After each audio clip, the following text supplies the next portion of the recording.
This is the problem I have with people who are defending the oil companies here. Is basically when you go back to the 70s, okay, and you prove to me that cars they weigh more now.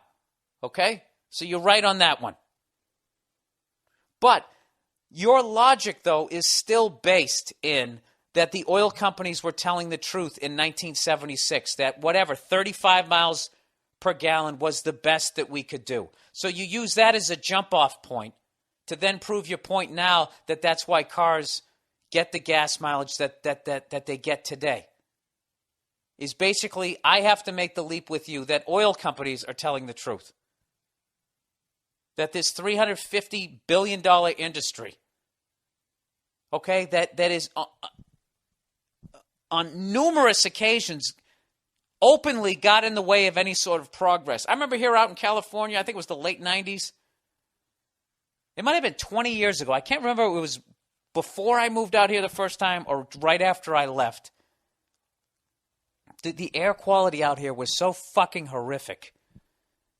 It's like, I know a lot of people still think it's real smoggy out here. It definitely gets smoggy, but usually just in the summertime. And it's definitely hazy out here, but haze is not fucking smog. Smog is brown. You go hiking and you feel a burning in your fucking chest. Back in the day, in the late 90s, okay? You could see this shit. So anyway, so they put this, they put it to the vote for people, to the people who actually would vote on this shit. And they passed this bill that said by the year 2000 whatever, 25% or 30% of cars had to run on something other than, the gas, oil, basically the gas combustion engine. They basically paved the way for the big three to then basically start making electric cars. The fucking thing passed. And oil companies got together with their lobbyists, and they went and they just totally dismantled the whole thing, and the whole thing fucking went away. Okay? Which, for all you people out there who are going to explain capitalism to me, I get it. That is their prerogative to do that. Why wouldn't they get in the way of that? So let me ask you this. You're telling me that they would get in the way of that, but they wouldn't get in the way of any sort of progress? Just with the gas combustion engine, they wouldn't get in the way of any of that type of progress. They seem to not get in the way of anything else. Safety, they don't give a shit about. They won't get in the way of that type of stuff. Burning it cleaner, they don't give a fuck about. But miles per gallon, which is their bottom line. Like, do you guys honestly think, like today, like what your car gets, like that's honestly the best that science can do? That is, we are right up against the fucking wall. Is that what you're telling me? Considering if they just even increased it by 5-10 miles a gallon per every new car, that they would immediately lose hundreds of millions of dollars. Why would they do it? Why would they allow that to happen? Why wouldn't they get in the way of that?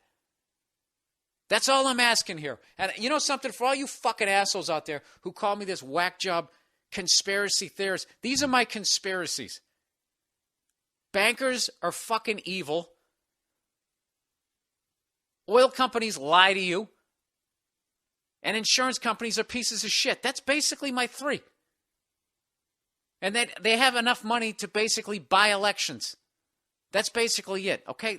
Those really aren't groundbreaking conspiracies, are they? I'm not saying there's some guy living in the fucking moon.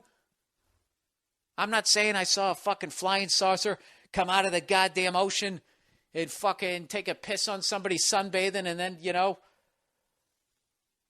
I saw Ronald Reagan waving out the side of it and then it took off. I'm not saying that shit. I don't buy it, okay? And I actually got emails from people. They sent me these links. They sent me this link of this fucking kid, 14-year-old kid with one of his classmates, built this futuristic-looking Jetsons car, and they got close to 2,000 miles per gallon. I'll send you the link to this. You can go on the MM Podcast and look at this thing. The MMPodcast.com. Look at the picture of this thing.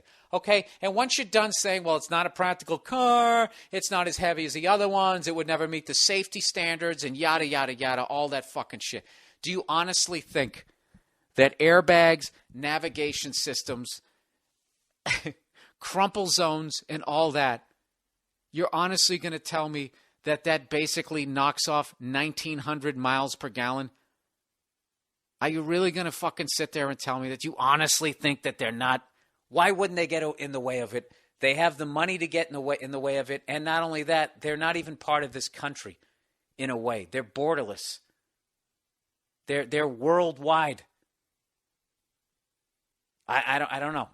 So I disagree. I respectfully apologize for not fucking looking up the weight of the car. I was 100% wrong in that, but I still do not think that I'm wrong or I'm fucking paranoid.